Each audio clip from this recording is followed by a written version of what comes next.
In 1905, Philip Wolf I encourages his son, Philip Wolf II, to move to Sweden, where our story continues.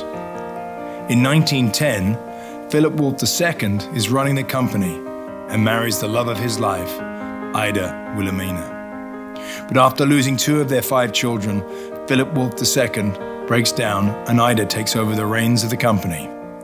Idy is a remarkable woman. She left school at 11 to work, lost her father at 14, and later 2 children and her husband. But somehow she manages to keep our company going. Traveling Scandinavia, lugging her trunk and suitcases on horse-drawn carriages and steam trains to sell the boxes made in our workshop in Malmö. She survives the First and Second World Wars, all while raising her 3 surviving children.